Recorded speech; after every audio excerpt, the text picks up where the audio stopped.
And good morning and welcome to the second live stream on change tips and tools. And it's me, Phil, the Brummie that hails from Birmingham.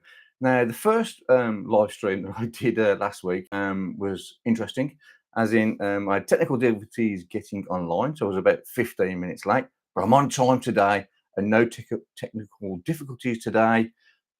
Fingers crossed. Anyway, fingers crossed. So let me share the screen. So like last time, I'm going to go through a number of visuals and I am going to then swap between those visuals and actually do things in MS Project. So this is the second half of this MS Project planning training series.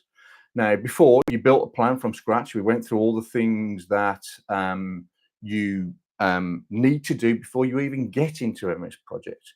I mean, you've all heard the phrase rubbish in, rubbish out. So the important thing is make sure you've got all the data, you've done those planning workshops around what you're going to deliver around your product breakdown structure and what your work breakdown structure looks like as far as who's going to do it, and those work-based estimates and those duration-based estimates. But anyway, we went through all that and we built a fully costed project plan. Now, today, if I share my screen,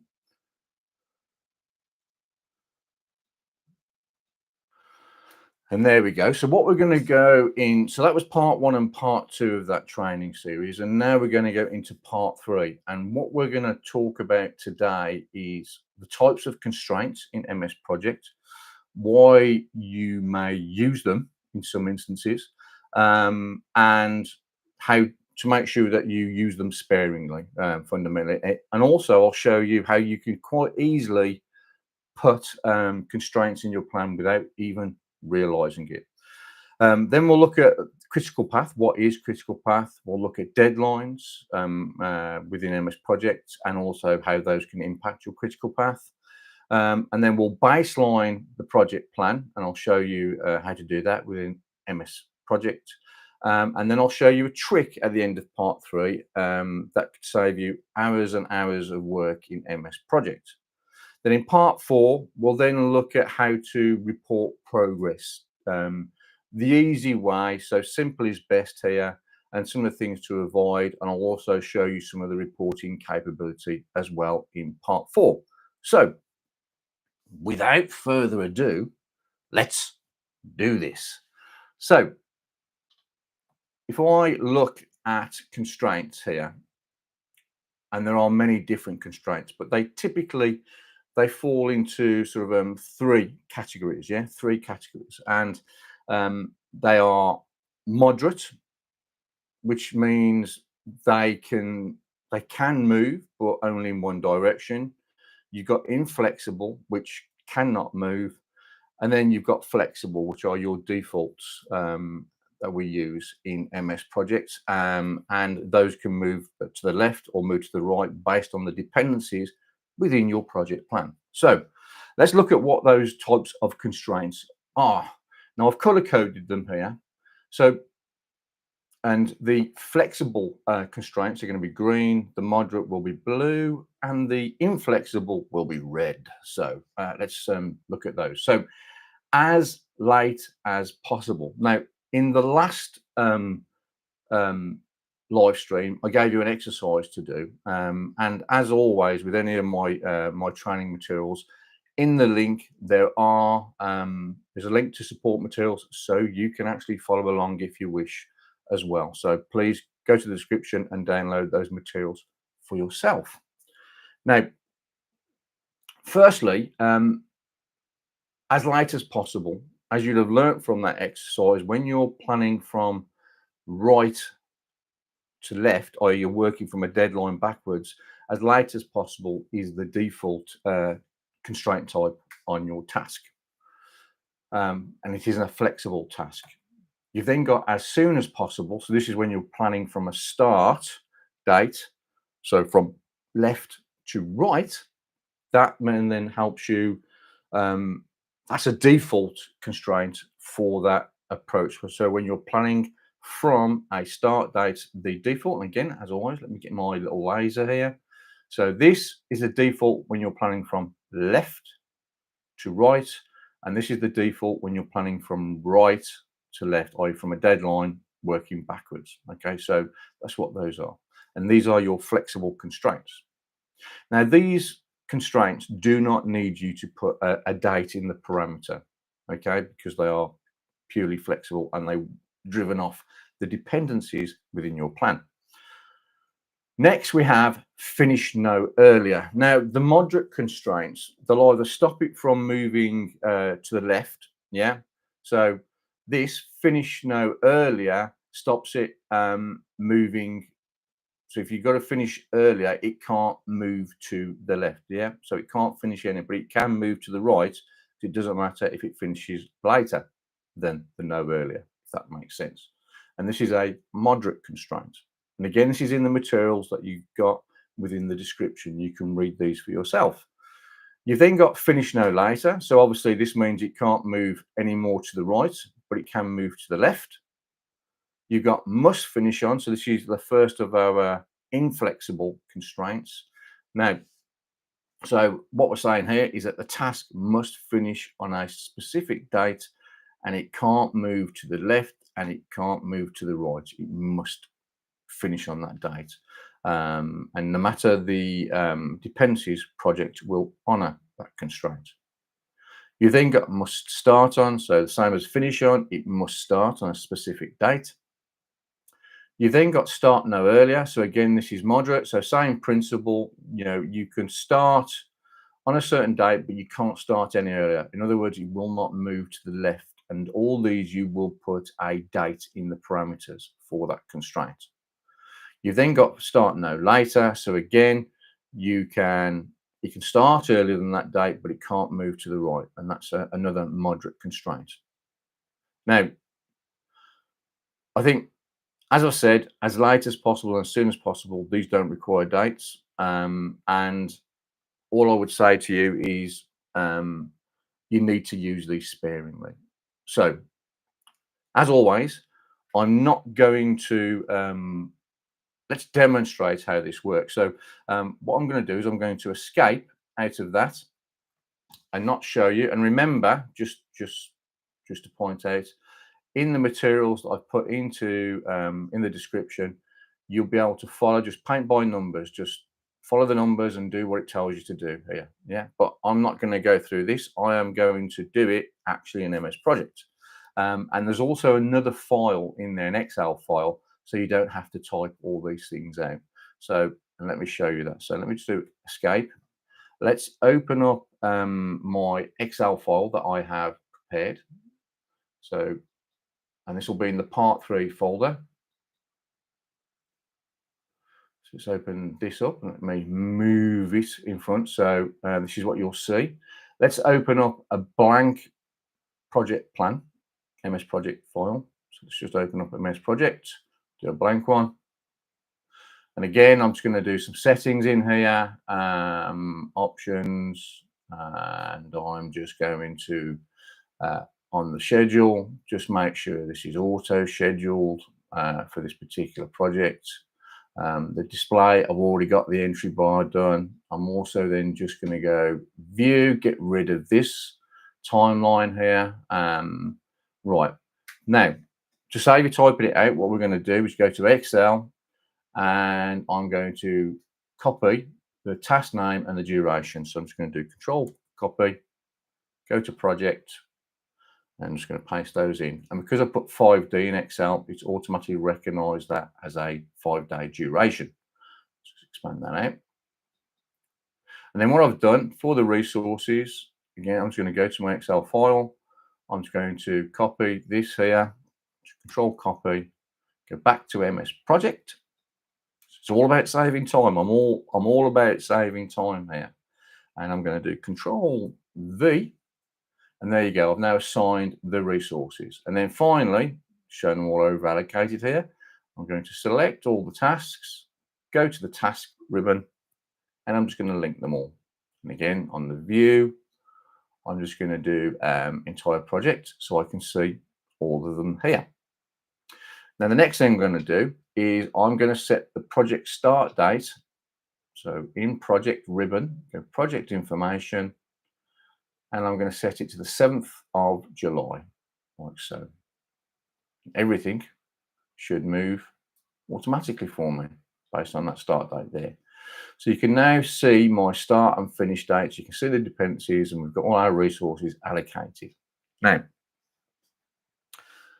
what I want to show you is the impact that constraints and how you can spot constraints in your plan.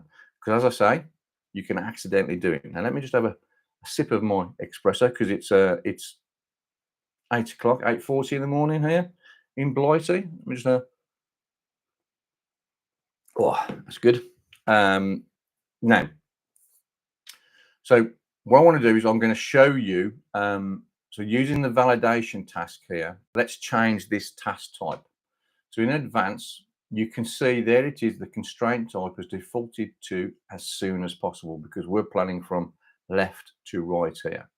So what we're going to do is we're going to change this to be start no earlier than the 18th of August. So if you look here at the moment, based on the dependencies and the duration, project is starting validation task on the 4th of August. And then what I'm going to do here is I am going to set that to start no earlier than. Then I'm going to set the constraint to the 18th of August. Like so, yeah. You watch what happens to this task here. It will move to the right. See that? And you can see now that it's also impacted these dates. You'll also see, if I just click off it so you can see it a little bit better, you'll see there's this calendar icon with a blue format in there as well, which indicates that there is a moderate constraint against this task. And if I hold my mouse over it, it'll tell me what that constraint is, no earlier than. Okay. Now, one of the reasons that you might use a constraint like this is, for example, Bill's not available until the 18th of August to start on the project. So you might set a constraint in there to say that, Bill's not starting until the 18th of August.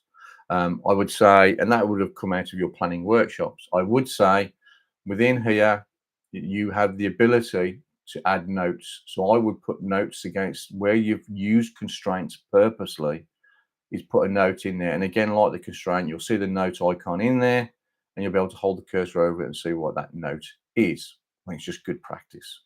Okay. So now, just to demonstrate, what this does is you can see that it's forced the task to move to the right. So it's now starting on the 18th of August.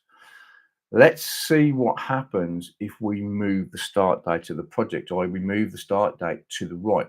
So if I go to project information and I change the start date to be the 28th of July, so I'm literally moving it to the 28th of July. So I'm moving to the right. You see what happens to this task.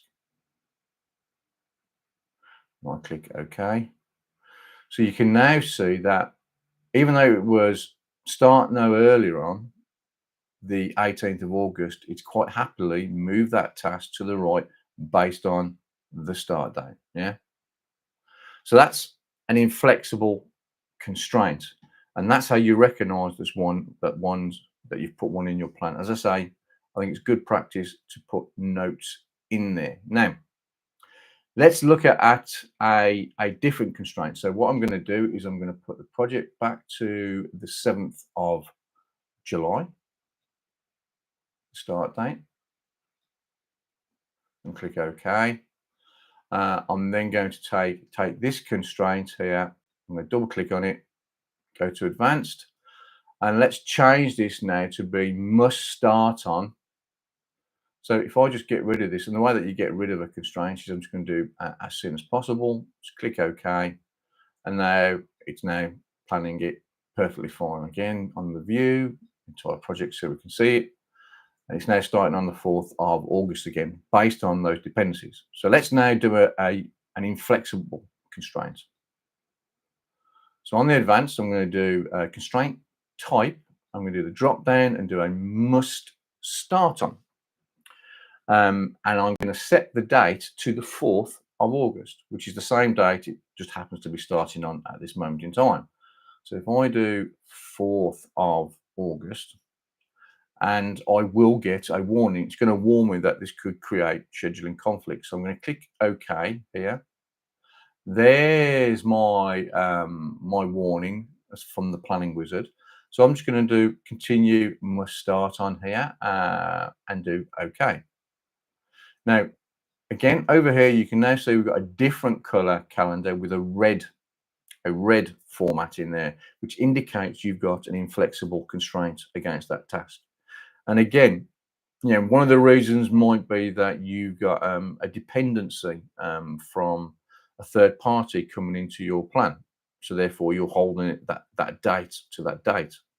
But again, you know, I think use constraints with caution. That's all I'm going to say. And let's show you what this constraint does to your plan, as far as the concept that it almost shackles your plan and stops it reacting to progressive elaboration in your plan. So let's take that now and let's move the start date to the 14th of July and see what happens. So if I go to project information, let's move this to the 14th of July. So I'm just moving it to the right, and I click OK, and it's giving me this warning saying you've got a scheduling conflict. Task 4 on project 1 has a task constraint or is linked to a task that cannot move. Yeah. So I'm going to say continue, allow the scheduling conflict, and look what happens here. So you can now see here that these two tasks, even though we've said they can't run in parallel based on our dependencies, i.e. construction needs to complete before validation starts, we've now got this scheduling conflict because of this constraint. Yeah. Now, there is a way to overcome this. So let me just put the project back to the 4th or the 7th of July, should I say? So back and do OK. So now everything's good. You can actually tell project to honor constraints up until the point, because that scheduling conflict actually represented negative slack in your plan. So what you can do is you can tell project to honor the constraint up until the point you have negative impact, and then to ignore that constraint once you've got negative slack. And the way that you tell project that piece of information, so if I go to File, Options, and again on Scheduling here, scroll down here, you'll see here just below this this sub-schedule options for this project. If you go down, you'll see here tasks will always honor their constraint dates. If I untick that and click OK, I then do the same thing that we just did there. Yeah. So if I then go to on the project ribbon, project information, let's move it to the right again and see what project does this time. If I do the 14th and do OK, now project has actually moved the date. It's ignored the constraint, but it's give you this triangle warning here to tell you that a constraint has been impacted in your plan. So I think be aware of your constraints. Be aware, and let me show you now just how easy it is. So if I just close that, I don't want to save it. Let's do another blank plan. So let me just open up project again. Let's do a blank plan. All right. Now, and again, I'm just going to do, I'll tell you what, I'm going to do on here, I'm going to do scheduling.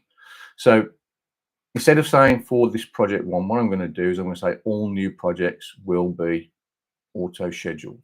Yeah. Got the display there. That's fine. I'm just going to click OK. I'm then going to close that down again. Then I'm going to open up project.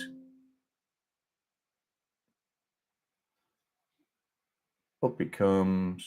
Do blank project again. And now if I go to file options, you'll see this is now defaulted to auto scheduling, and it will do for every new project that I create. Yeah, so I'll just set that like that. Let's get rid of do the view. Let's get rid of the timeline. Now, just imagine you're entering this in. So let's just enter initiation task. Yeah, so if I do initiation and I tab it and I go right, there it is. It starts. If expand this out here, and I go right, it's 5 days. You tell me how many of you have done this in the comments. Yeah, so I've gone right 5 days, but I don't want it to start on the 26th of June. I want it to start on the 7th of July. So you'll go into your start date and you'll find the 7th of July and you'll put that in there like so. And look over here. I've now created a constraint without meaning to. By doing that and changing that date there and not letting the dependencies and the shape of your plan define your start and finish dates, is now I've got this constraint where it said, right, the task must start no earlier. It start no earlier than the 7th of July. And again, if I go into the finish, look what happens here. If I go, no, I don't want that. It's going to finish on, so it's not going to finish on the 11th. Yeah, it's going to finish on the 18th.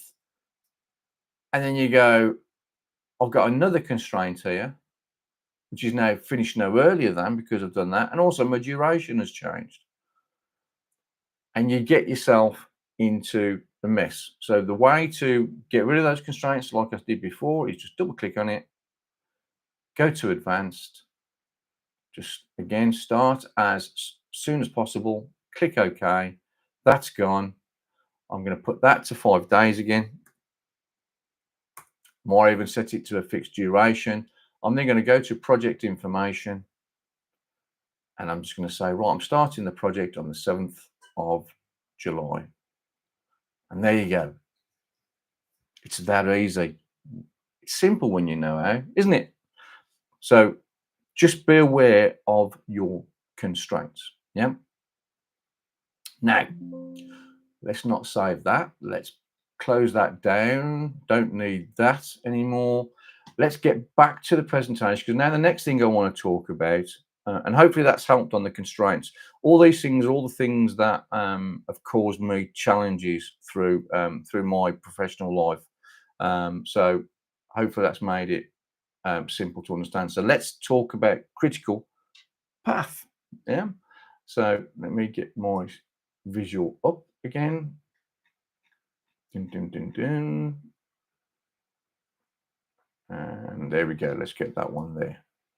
So critical path.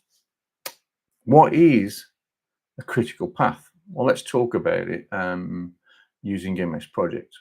Now, for me, understanding what your critical path is, and this shouldn't be confused with driving path. That's a different thing. Driving path is understanding on a particular activity what are the driving predecessors and what are the driving successors on that path of that particular activity. Critical path is something entirely different, because this is the thing that impacts the finish date of your project. So let's look at a visual here. So we've got two visuals here. Now, if we take the first one, the top sequence here, that's in red, and this is how it's represented either within your tracking Gantt view or within your detailed tracking Gantt view. Yeah, and what you can see here, there is no slack or float between the finish and start of these activities, and there's no slack or float or total float at the end of that sequence of activities. So that's going to impact your project plan. So fundamentally, the critical path is the longest path that goes right through the middle of your plan, and it determines your finish date fundamentally. So it's important to keep an eye on your critical path and the resources on your critical path. Now, the second one is not critical path, and in MS Project, again within the tracking Gantt and within the detailed tracking Gantt, it would show it as blue here, and this teal line here shows you the total slack at the end of the sequence of those tasks before it impacts the end of your project. And you can see here that we've, instead like this one, unlike this one, should I say, is again, let me just get my laser. I like a laser pointer. You can see that we've got a gap here. So we've got slack or float in this. So it can move before it impacts critical path. And we've got some float and slack at the end of the sequence of those tasks. Yep. And that's fundamentally what 3 is talking about, is then, and this is only shown within the detailed tracking Gantt. It's not shown within the tracking Gantt, okay? So I can't overemphasize the importance of monitoring your critical path and also the resources on your critical path. Because if anything material happens to those activities, it will impact your plan. Yeah. So keep an eye on it. Now, again, I'm not going to go through the PowerPoint. Use my words, put my brain in gear. I'll tell you what, let's have another sip of the espresso, shall we? Cheers. There we go.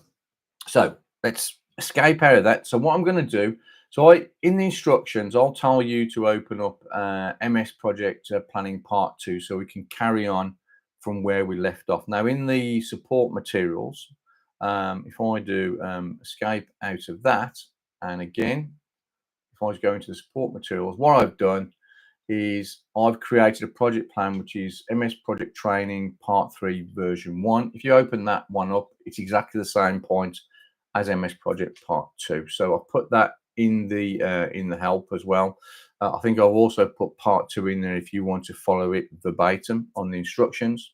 So here's the plan that we created together. So let's look at the critical path. So the way that we're going to do that is we're going to go to here. So on the task ribbon, Gantt, do a drop down. I'm looking for tracking Gantt. Again, I'm going to do view, and I'm going to do the entire project. So you can see here which tasks are driving our end date. So you can see these activities in red all the way down to here that are impacting our critical path. And there's, you've seen me do it in previous, but there's ways that you can filter and you can create custom filters. So for example, what if you only wanted to see those tasks? If you've got a project, it's easy to see here because we've only got 28 lines in the plan. But what if you've got a project with 1,000 lines or even larger? Well, what you can do, again, in the view, if I do the filter and I look at critical tasks only, it only shows me those critical tasks.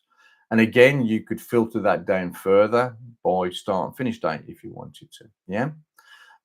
So, and then you can also group your views. So, and what I mean by that, so let's take that filter off, do no filter, and let's do the group by in the view ribbon. And if I group by critical, so these are all my non-critical, so I can just shrink those down. And again, here are all my critical tasks on my critical path. Okay. Hopefully that was helpful. So that's critical path. Now, if we think about, let me just take the group off there and do no group. So if we think about the warnings that I've given you around using constraints, and people tend to use those constraints to represent deadlines or important decision points or pivotal moments within their project plan and in their project. And I would say the best thing to use for those is the deadline capability within MS Project. So if you look at these tasks here at the moment, you can see on the mouse assembly, they're not on critical path. You know, they can move to the right, and they're not going to impact the end of the project date for a while. Okay, there's plenty of slack on there. Yeah. So, but I've got a deadline where I need to finish that mouse assembly. So what I'm going to do is, instead of putting a constraint on it, I'm going to use a deadline functionality within MS Project. So I'm going to open it up, double click on it. On the Advanced tab, and you see this deadline for this particular task here. Yeah. So what I'm going to do is I'm going to go in there and I'm going to set the deadline to be the 25th of July. Let's put it there. And if I then hit OK, so what you can see now is nothing's changed, but you can see there's a green arrow that's pointing down here that represents there's a constraint on this particular task. Now, what's good about this is if there is movement to the right, you know, through progressive elaboration, reporting of slippage, etc., is that we want to know if something happens to that deadline or is going to potentially impact that deadline. So let's simulate doing that. And the way that I'm going to do that is I'm just going to move this deadline to be prior to our finish date, our forecasted finish date. So I'm going to open it up, double click on it, and let's change the deadline. So currently it's saying it's going to finish on the 17th of July. So let's do 3 days before that. It's going to be the 14th. If I click OK. So I've now simulated this slipping. And what you can see, there are two things. Number one, it's now become part of our critical path because we're impacting a deadline. Yeah, we're potentially impacting a deadline.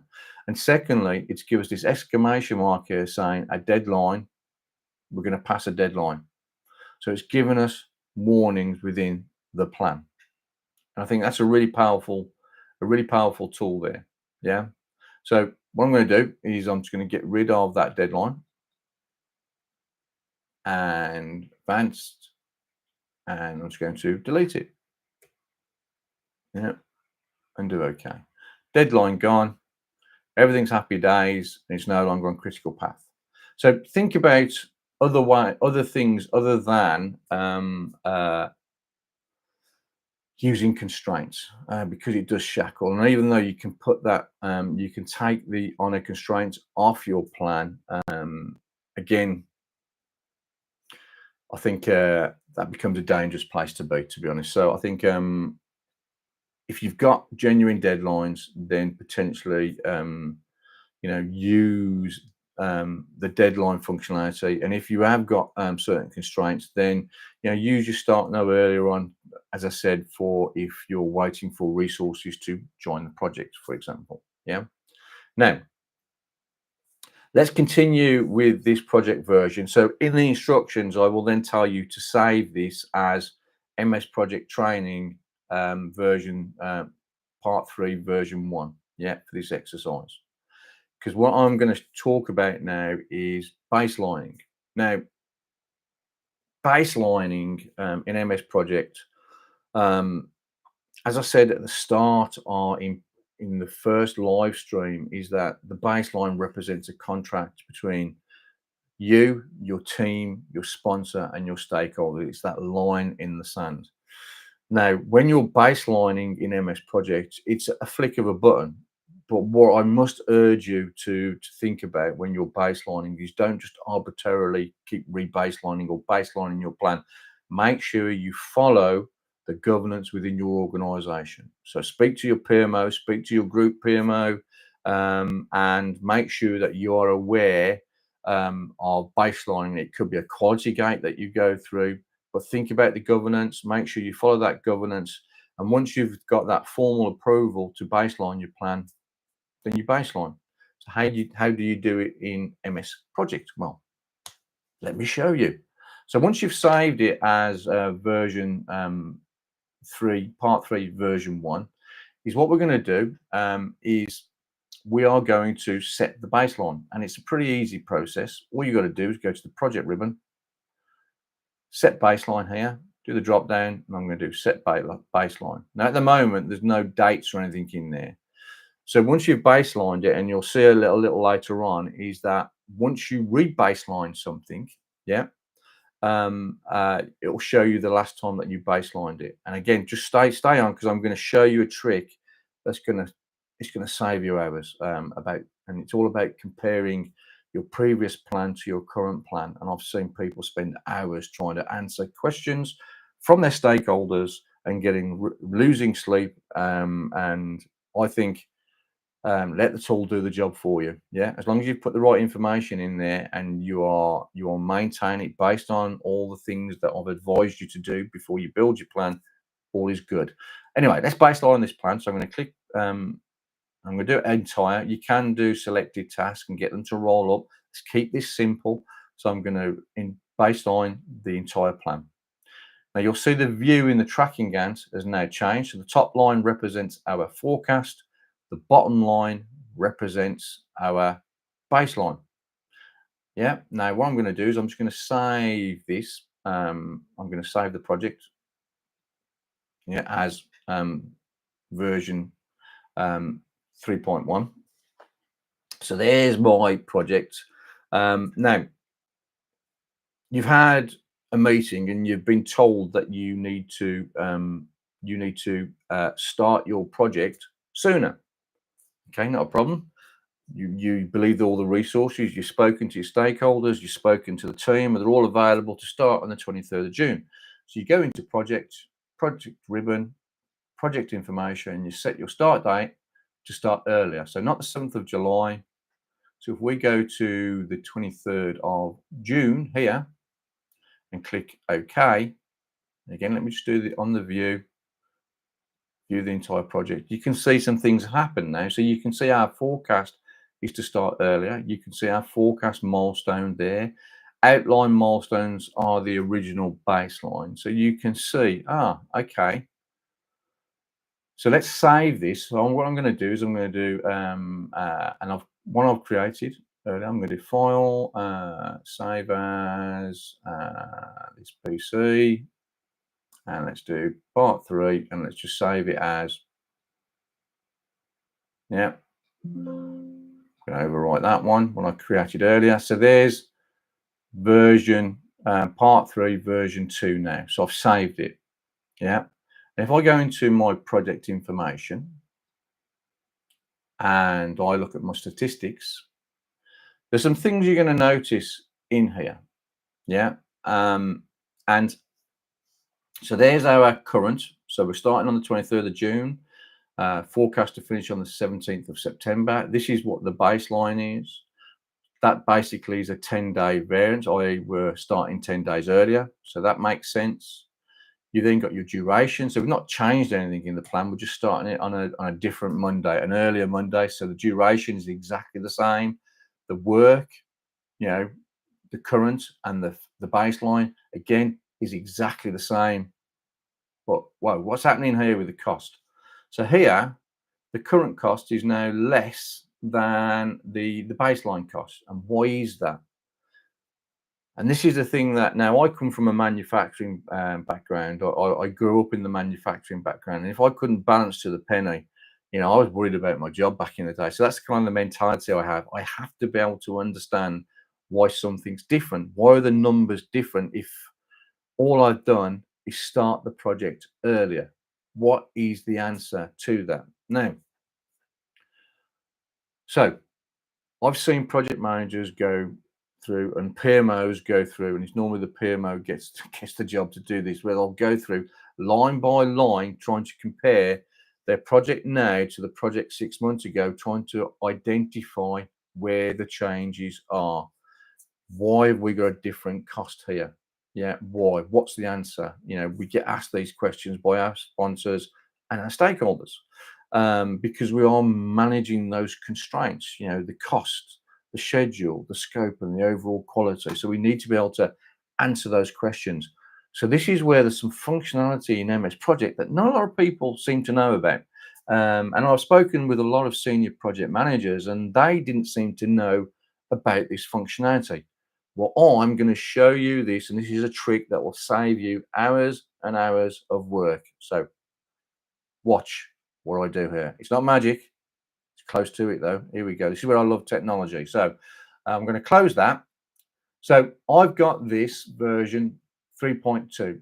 I'm going to go to the report ribbon, and there's this little thing called compare projects. So I want to understand what's going on with the cost. So I'm going to select compare projects. So at the moment, I've got my version, part 3 version 2, and I want to compare it to my version part 3 version 1. So if I do browse, I'm going to select my part 3 version 1 there. That's what I'm going to compare it to. There we go. And I'm going to look at the cost tables for both tasks and resources. It's a cost question, so I'm going to use the cost table there, and I'm going to use the cost table there, and I'm going to click OK. Now it's going to give me a warning saying there's a lot of detail. Just click OK. I've got to be honest, I've never really been sure why it's given me that, because I've always been able to, it always gives me enough information, if you know what I mean. So I'm just going to click OK there and get this one. There are too many columns of a certain type in the current selected task or resource table. Just click OK on that warning. Now, projects will now do a comparison between the two project files. And there you go, it's done it. There's a key over here, and I would, when you're doing this exercise and following along on this, check this out. Have a play with it, see what it's telling you, because over here it gives you a key. It'll tell you if tasks have been renamed. It'll tell you if new tasks have been added. It'll tell you if tasks have been added or have been taken away. So this is your overall report at the top. Here you can see your current project plan here in the left window, and then on the right there's our previous plan that we're trying to find out why is this one different as far as cost. So what I'm going to do is I'm going to click on the resource comparison here report. And if you look here, and we see there's Fred Blogs, his cost has reduced. Now it's only £6. Remember, I come from where I need to be able to balance to the penny. I need to understand why something has done what it's done. And if you remember, we put effectivity dates on Fred and Bill Street. They were having a 10% increase in their costs from a particular cost center, if you remember, in the previous exercises. So what's happened, because we've moved it to an earlier date, that hike in their cost has had less of an impact on the overall project cost, and therefore, and that's where we've got that -6 reduction against our overall cost. So again, really powerful tool here. If you want to compare your projects, I'd say use that. Yeah, it's really powerful. It's been a lifesaver for me, and it saved me hours and hours and hours of work, especially on those big plans, those big chunky plans. Yeah. Now to close this, I'm just going to close the comparison report. It's got a number of files down here, so I'm just going to put my here. So you've got so this one here is our will be our current plan. There you go. You can see it there. So you can either, in here, I can see that one. So I don't want that. I want to keep that one. So I'm going to go to the next one. And I'm just going to, not this. If I click this, it'll close all the project files down. You don't want that. I'm going to click this one here just to close this particular project down. And I'm not going to save it or anything like that. Or I can do it down here and go, right. So I'm not going to save the comparison report. You can save it, and you can review it if you wish. I'm not going to do that. So I'm just going to hit the X here. And I'm going to go, no, I don't want to save that.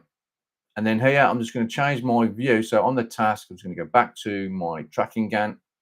So now I understand the reason for the cost, and everybody's happy with that explanation. They understand it. Okay. Yeah, that's based on fact. So I'm happy to rebaseline. I've got approval to rebaseline the pan. So all I'm going to do is to get these all realigned. Based on that is, again, go to project ribbon, and I'm going to do set baseline again. There you can see where I last baselined it. I'm just going to click OK to re-baseline it. I'll go, you sure? And I go, yeah.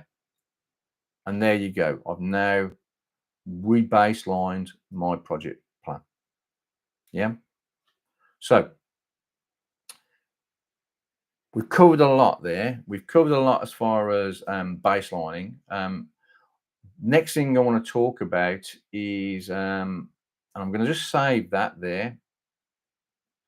And we are now going to, and let me just get the visual up because I want to make sure you understand what we've covered so far. And I'm hoping this is helpful and informative. So let me just, again, get the visual. I like my visuals. So in that part 3, we've covered constraints. And let me make it bigger. So we've covered the constraints. Oh, that's not what I wanted it to do. Come on, play. There we go. So we've covered constraints, and hopefully I've got the message across. Use them sparingly, and you should be able to recognize the difference between flexible, moderate, and inflexible, and spot when they're in your plan or when you've actually done it. I've introduced you to deadlines, and hopefully everybody understands critical path. It's the longest path, and it's the one to keep an eye on. If anything, keep an eye on your critical path and the resources on that critical path. We've gone through baselining, and as I've said, I've shown you the physical switch in MS Project to do that.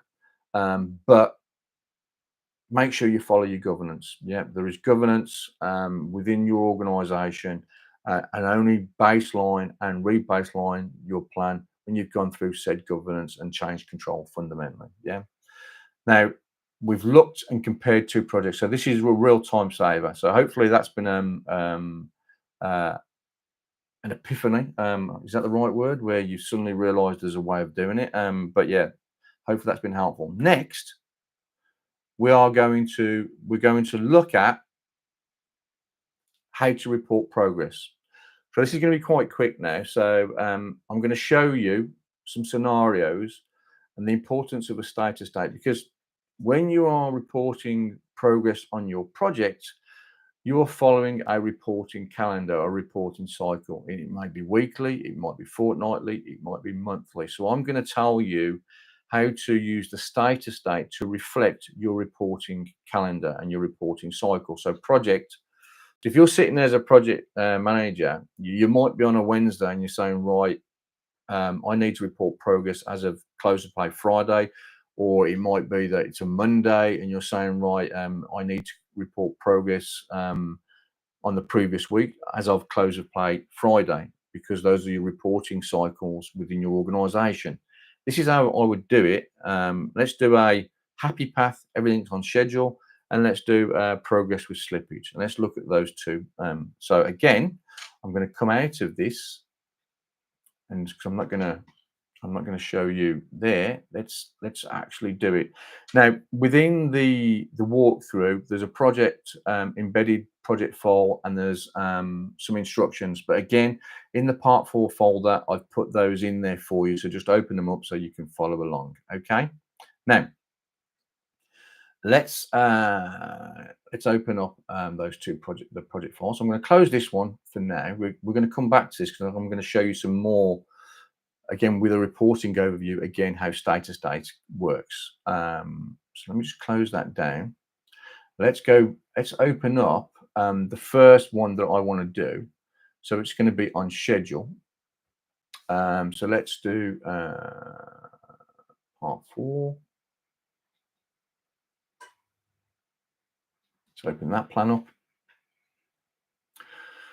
Right, now in the exercise, I'll tell you how to do the status date and to tell you how to save it. I've highlighted things in yellow to make sure you follow it so you can follow along. But here I've got a basic plan, you know, three tasks with a milestone. Okay, so what I'm going to do is I'm going to set the status date on this. So the first thing I'm going to do, so this is starting on the 7th of July. And I'm going to set the status date here to the 11th of July, i.e. the Friday. Yeah, so I'm potentially looking at this here, and my team have told me that everything is on schedule. So first of all, let's go to project information, and I'm going to set the status date to the 11th of July, like so. Now, project calculates everything based on your system date. However, you put a status date in there, it starts using the status date for those calculations, and I will demonstrate that as we go along. So I'm going to select the 11th of July. I'm going to click OK. Now you'll notice here on the project ribbon, status date is now not NA, it's got the 11th of July. You can change it directly there as well. But I want to be able to see that status date in my Gantt chart here. So I'm going to right click on it, do grid lines, then I'm going to search for status date, select it, choose a format, a line format. I'm going to make it, let's make it blue, and I'm going to click OK. And there's my status line. Yeah, so there's our start date, and there's my status line. Yeah, now if you've got like Project Online, you've got some type of PPM tool in place, I would say to you, you know, where you've got timesheets, yeah, where your resources are filling out timesheets. So they're saying, right, this is the work I've completed against my task, and this is my remainder work on it. And obviously that would then update your project. But 9 out of 10 of us don't have that. And I would say to you, do not micromanage your project. If your project is on schedule, just tell project to update it accordingly. Only micromanage those problematic tasks. Yeah. So the way that I get project here to, and one way I get project to update my progress here is just go, okay. So on my view here, is I would literally just go project here, update project. And I'd say use this option, update work as complete through, so through 0% to 100% to the 11th of July, and just click OK for the entire project. Boom. So it's now updated that. Yeah. It's updated that project. Now, if you've got a lot of tasks as well, you can use the filters in here as well. Yeah. But it's that easy. Yeah. Just tell project, if your team have said everything's on schedule in your team meeting, team progress meeting, then just tell project to do that for you. Don't go through each task.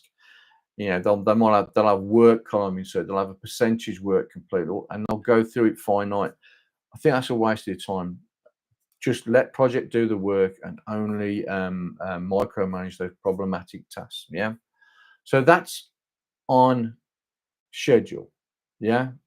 That's how simple. You can see that this task has been completed and it's set it to 100%. That's fine.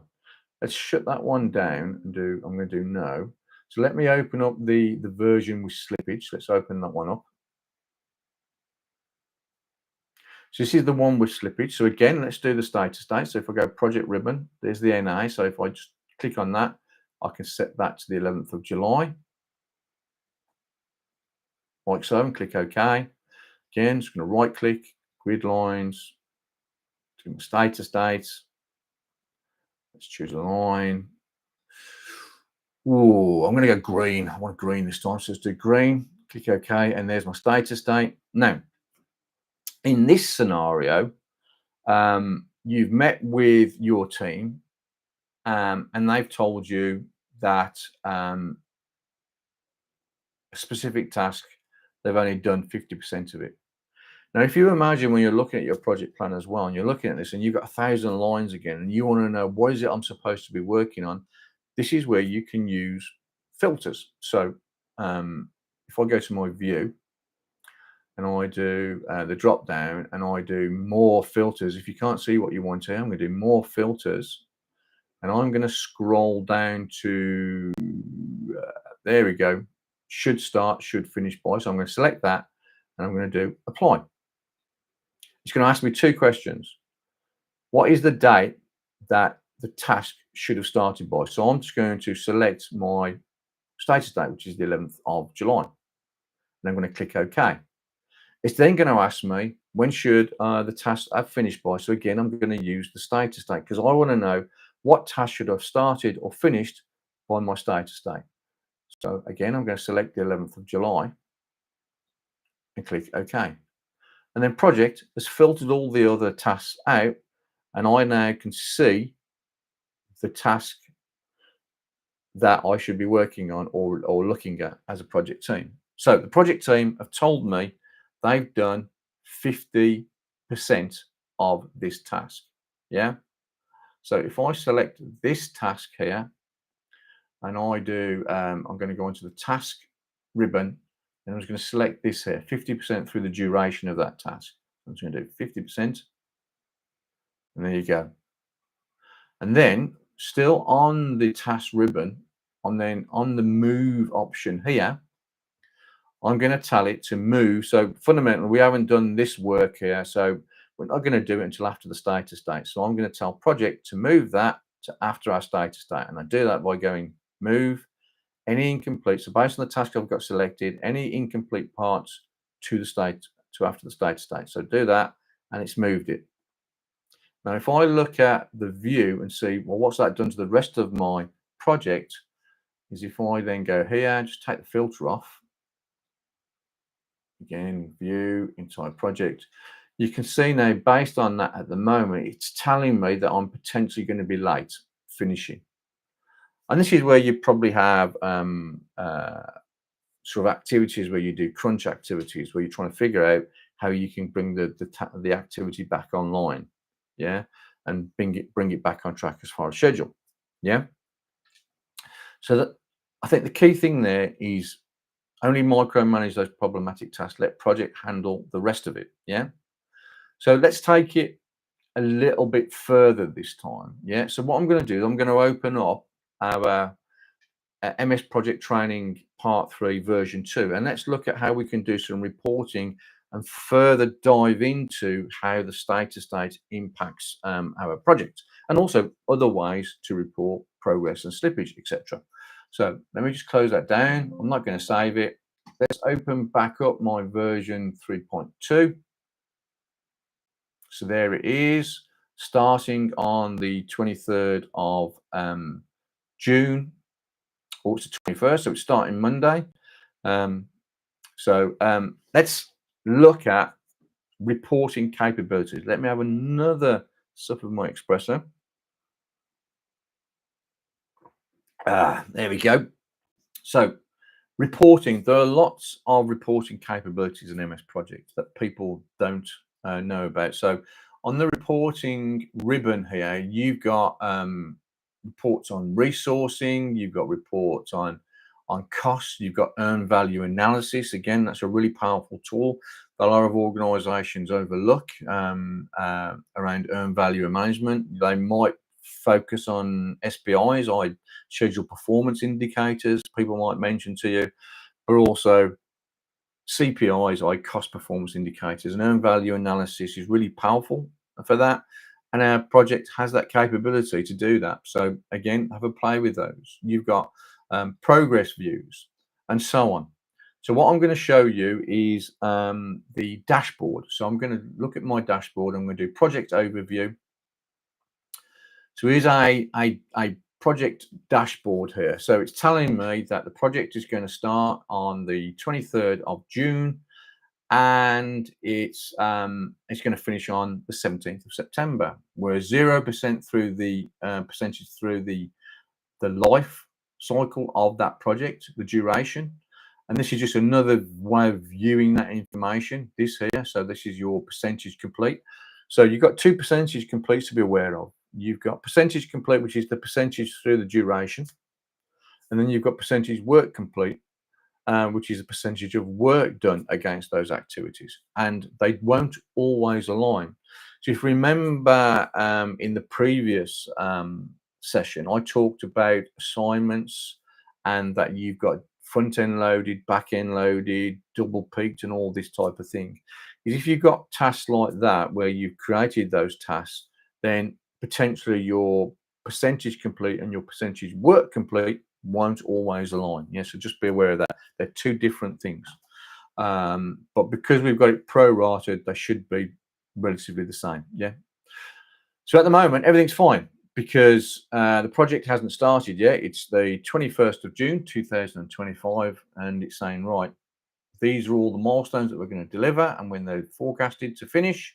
We've got nothing late and nothing's been done. Now, imagine, let's use the status date. So at the moment, it's working off the system date, which is the 21st of June. So let's see what happens to this report when I set the status date to be the end of next week, Friday. Yeah. So let's go.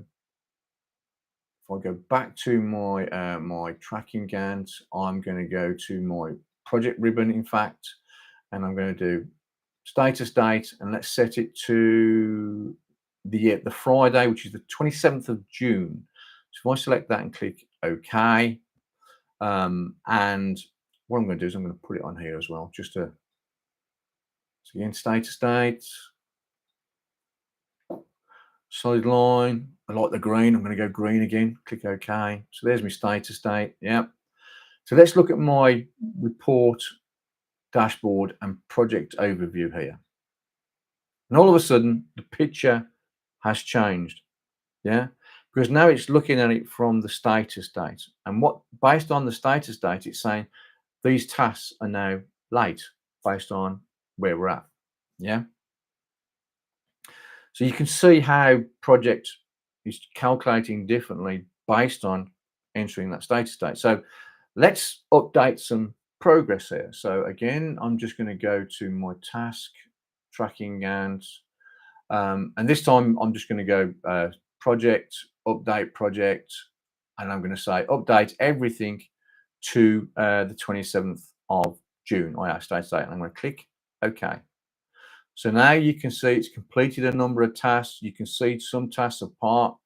Progress has been reported against them and so on. And project has done that for us automatically, which is fantastic. Yeah. Now, if I then go back to my report dashboard and let's do project overview, you can now see we've now got only these 4 milestones to do. It's 13% complete. And we've got 13% complete against build a new computer. So again, that's the same information as what we've got here. Yeah. And we're still forecasted to finish on the 17th of September. Yeah. So let's now introduce the concept of slippage. So for whatever reason, our project has not in the following week, there's no work being done. So if I go to the status date and we've got, so we've set it to there, let's set it to the 4th of July, but no work has been done on our project. So another way, so we don't want to go through each line and say move incomplete work to after the status date. What we can do is again on the project ribbon, just do update project. Instead of this one, I'm going to use reschedule. So I'm going to reschedule incomplete work to after the status date, the 4th of July for the entire project. And I'm going to click OK. And there it's done it. It's now moved everything. Yeah. Let's see what that does to our report. And then go to the report, to the dashboard, to the project overview. And now I can see I've got a task that is late immediately. So it won't report things in the future here based on the settings that we've got. This, I don't think, I want to look at something different here. So you can change and customize your reports. And if anybody's familiar with Power BI, it's a bit like Power BI. It's a Microsoft product. If I select this chart here, I've then got this over here on the right. So instead of percentage complete, I actually want to see percentage of work complete. So I'm going to select that. And that's what I'm going to do there. Now I can change the format in here, but I won't bother changing the format. So I've now got this selected. Yeah. I don't want to look at it as the overall computer. I want to look at the next level down. I as far as my product breakdown structure, I want to look at the main unit, the mouse assembly, the keyboard, the monitor, etc. So over again on the right, I'm going to go down to my outline level. So these are outline levels within your project plan, and I'm going to choose level 2. So now I can see percentage work complete against each of my main tasks. So I can get my main unit, my monitor. So my main unit's done. My mouse is 36% the way through, and I can see my monitor and my keyboard, etc. What I can do is just add here, make this different.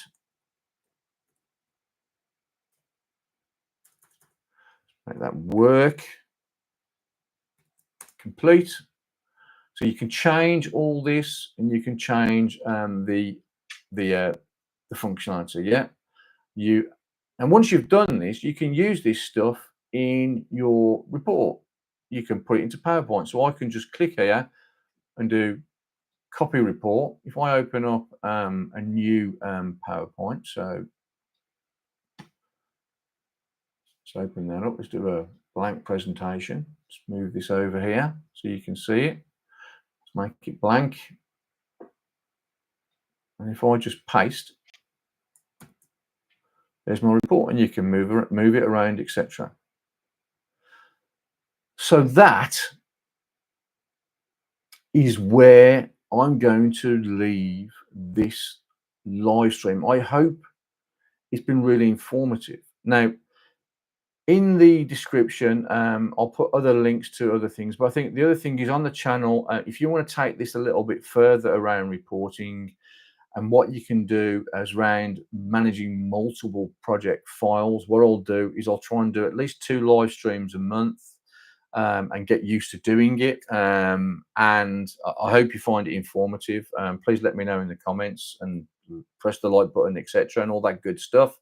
But I'll keep going. So in the channel, on the playlist for MS Project Planning playlist, you'll see there's also additional files where I'll take this a little bit further, where I teach you how to create an IPP by using the master schedule functionality, and I'll teach you how to do that.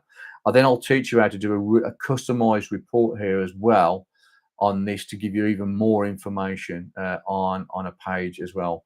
And again, I would encourage you to play around with the reports in MS Project. I'm not going to save that, but for example, if I go back to my reports, and let's just get it back to the Gantt view, and I will say, make sure you've got everything expanded when you're doing your reports, because if you don't, it won't include it on any of these reports. I'm just going to, I fell into that trap before, but really play around with the other reports in here. Again, you've got visual reports. So if you've got, Visio, or you've got, and you've got Excel. So if I take a resource summary and I take this and I view it,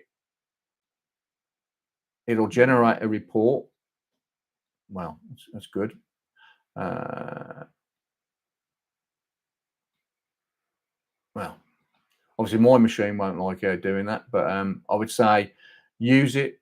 And so, for example, your work will have integrations there, and have the latest, and won't have an error like I've just had there. Let me try that one more time, actually. So I'm going to do a resource summary view. Oh, it's working this time. He says, right, there we go. That's better. That could have been embarrassing, couldn't it? Again, another technical error. But there you go. So here you can see it's done a report where it tells me, based on the resources, it says how much work Jane's done, how much she's got left in hours. Fred, Bill's almost finished all his assignments. So's Gary, and Mary hasn't done anything yet. So again, play around with the reports. I hope you found that informative. And again, please remember to click that like, subscribe, and smash that notifications button for future content. And as always, I wish you an absolutely wonderful day wherever you are in the world. Please take care, and I look forward to seeing you in the next video from Change Tips and Tools. Bye bye now.